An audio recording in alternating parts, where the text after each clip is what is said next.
This video is sponsored by Zyro. Hey folks, this is Kaiwan and I'm back with another video. Today I have a special editing tutorial. I know for a fact that a lot of you guys have been waiting for me to make another editing tutorial, so here we are today. In today's video I will be showing you guys how I transform this picture right here to something like this using Photoshop and Lightroom. But before we do that, let me talk to you about our sponsor, Zyro.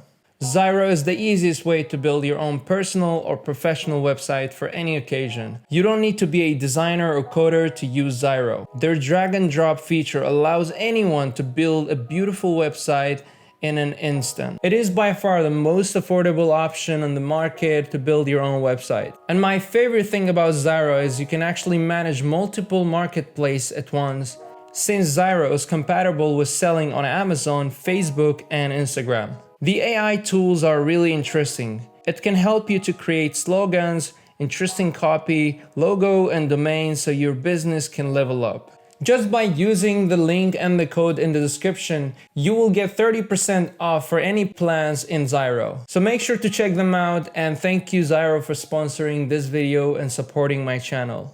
Alright guys, so as usual I start my editing process with Lightroom, and as you can see this is the setting of the photos. It's Sigma 35mm 1.4, ISO is 125, shutter speed 1640, and it's raw pictures, so you have so much detail here. It's important to mention all these information because a good photo, behind every good photo, there's good adjustments and a good raw format. So also this photo was taken with the Sony a7 III, so you should also consider that. So without further ado, the first thing I usually do when it's come to editing my own photos, I apply one of my presets here. I have my newest preset pack called Passion Preset, and I think for this one, PS3 Plus would work. And this is a quick review about all the preset that works in different conditions. Each preset has been kind of specialized to work with every season, we can say with every kind of condition. So each preset has a different style.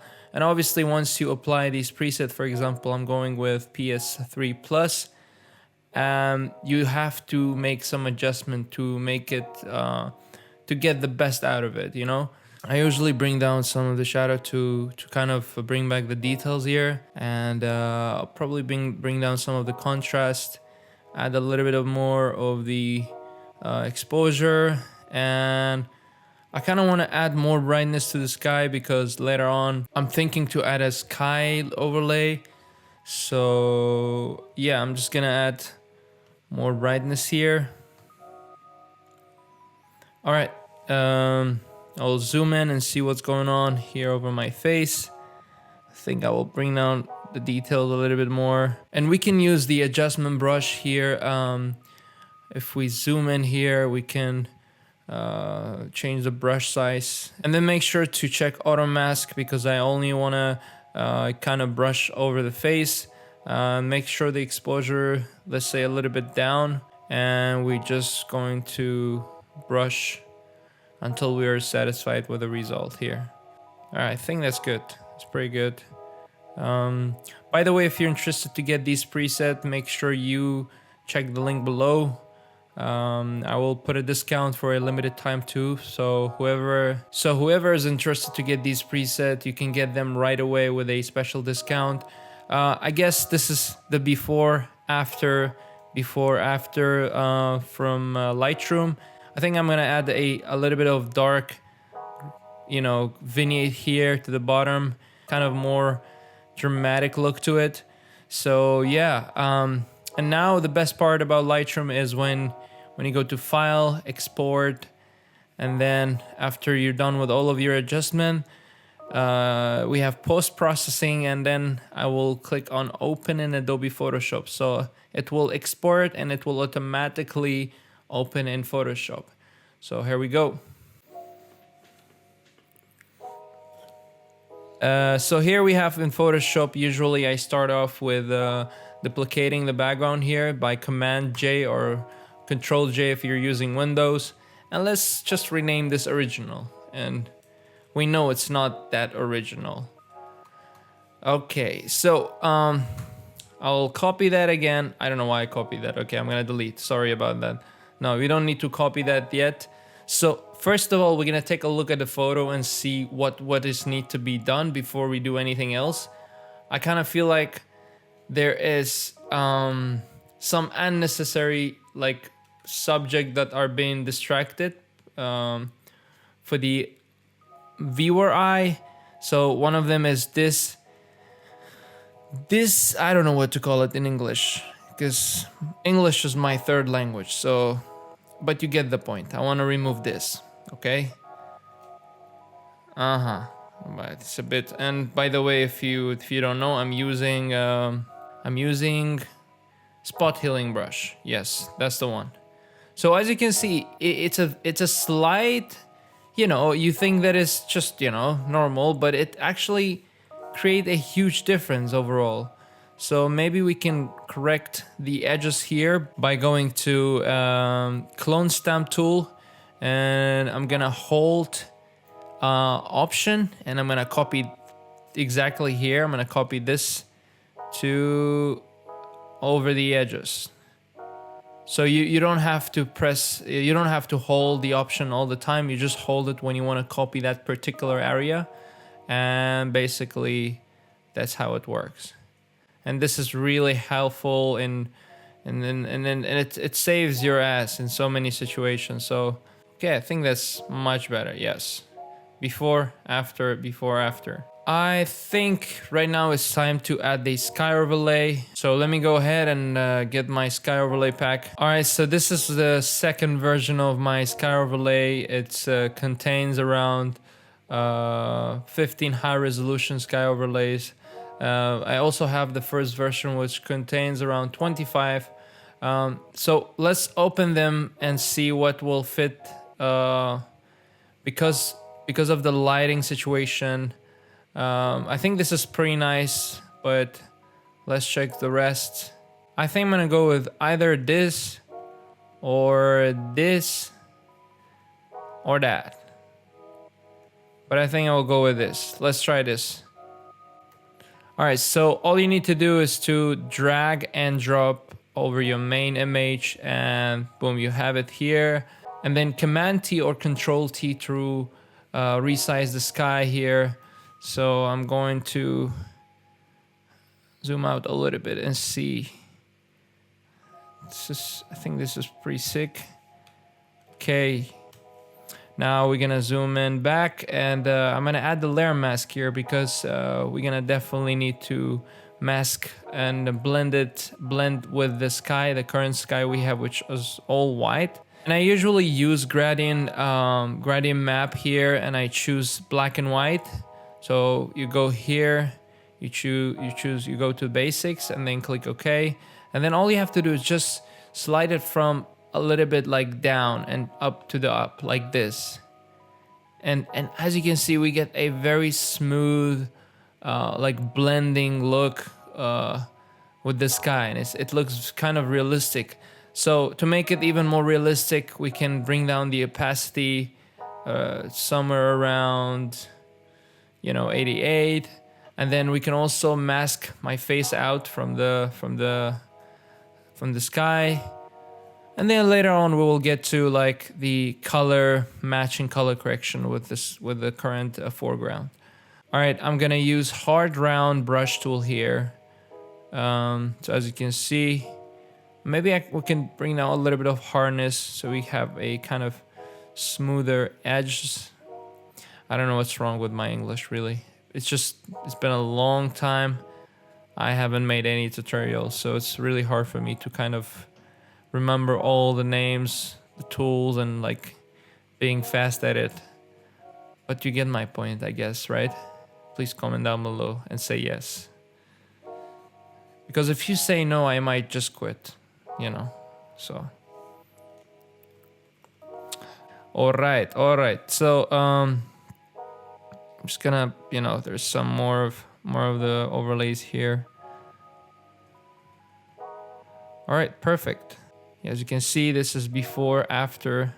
There's still some left, so I'm gonna just, mask it out. And when you are brushing with black or white, you're basically hiding the information or bringing the information depending on which color you go.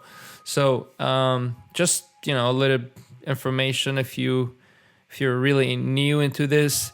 Now there's one thing that is missing. Like, the colors of the sky does not match with the current atmosphere here. It's more like yellowish. So how to kind of change that?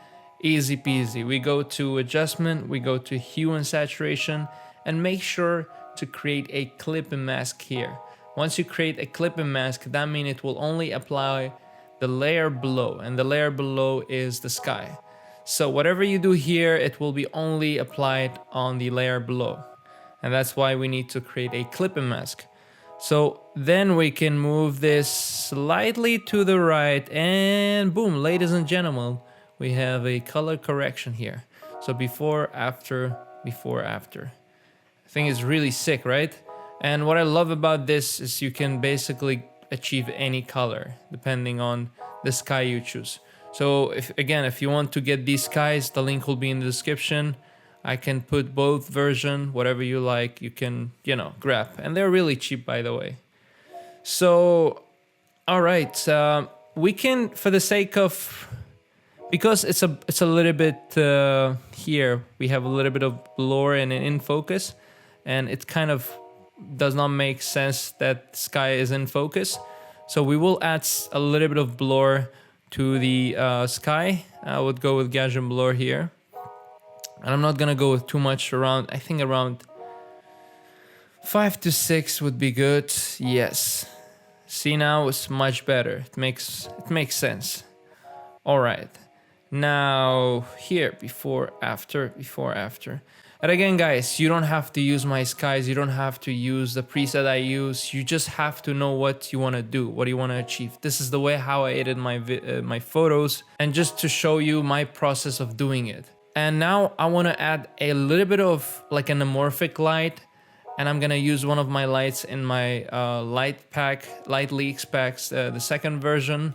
So in this pack, basically you're getting 100 high resolution lights, and my favorites would be probably this one or this one. But again, guys, even if you choose this one, you can always change the color, you can play around, you can be creative with it. And this is why I love overlays so much, because there's always flexibility to be creative with it and to create the look that you want to create. So I think I'm gonna go with this. I feel like for an amorphic lens, an amorphic kind of lighting, this would look good. So again, same process, we just have to drag and drop, and see, there's a clipping mask. So we need to release the clipping mask. All right, then change the normal blend to screen, and boom, you have the light. Now, this does not look good, I know. So what we have to do here is we have to hold shift and squeeze it like this.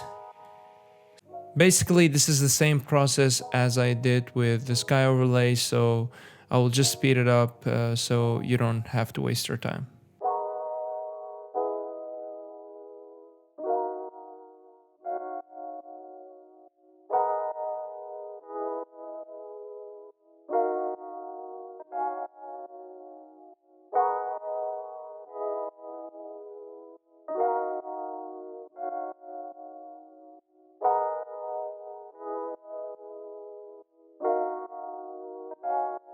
So now what I'm thinking to do is to create a layer that contains all these adjustments that I've did. And to do that is very easy. You have to hold Command, Option, Shift, and then press E. And boom, you have a layer that contains all the layer below. And now I can go to Filter, Camera Raw Filter, and play around with the adjustment a little bit more to kind of, make everything more dramatic in a way. So far we have a really nice look, and I'm really happy with it. I think I'm gonna add a little bit light to the face, to my face, let's say, because it's me. I don't know why I'm so angry, but I guess I just wanted to look moody, you know, dramatic kind of face. I think that's too much lighting, had a little bit of contrast. Yeah, I think that's, I guess that's too much. See, it's good that I make mistakes because you learn to not make mistake. If you watch me making mistake, do you get what I mean? I think that's a nice excuse, really. All right, I'm just gonna decrease the exposure a little bit. All right. And then we can go to basic adjustment here. We can play around a little bit. Kind of want to bring down a little bit of highlight, add more, bring down a little bit of shadow too, to kind of give it a kind of black dramatic look. Add a little bit of clarity, not too much. And then scroll down a little bit. I really love using split toning when it comes to this because you can basically control the color from the highlight and shadows. So I think I'm gonna go with something like greenish here for the highlight. It creates a really nice Hollywood kind of atmosphere.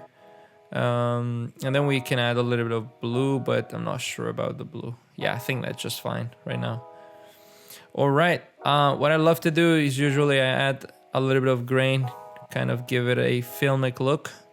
But in this case, I'm not gonna add too much of a grain. So yeah, thing around 16, the size 25, and roughness around 50 or 60. Yeah, that would be good. So before, after. And that's just by adding a little bit of greenish in the highlight and with a little bit of grain. You know, you can do so much with slight adjustment, and that's why I love about kind of getting, you know, diving deep into all these details. So yeah, I'm gonna click OK. All right guys, so I guess that's it. I really enjoyed creating this, and I hope you enjoyed watching it and like learn something from the whole process. I know it might not be a fully depth tutorial teaching you everything I do with details, but I highly recommend like you have at least some knowledge about Photoshop tools so you can understand what what I'm doing exactly. But I just want to show you my way of editing my photos. This is basically it. This is the whole process in a way. This is how I edit most of my pictures because I don't have a complete plan. It just goes with the flow, and whatever I like, I stick with it, and I, jump to the next thing. So if you're still listening to me, guys, I would highly appreciate if you check out the whole shop bundle that includes all of my preset packs, all of my overlays, everything you need to enhance your photos in a way. You can find that in that bundle, and it's in a huge sale. So the link will be in the description if you want to check it out. Alright guys, so thank you so much for watching this video. If you enjoyed it, make sure you subscribe and like this video, and maybe share with some friends that would be interested. And I also want to thank Zyro for sponsoring this video. Make sure to check their website and use my link and code to get 30% off for any plans. So yeah guys, I will catch you guys up later.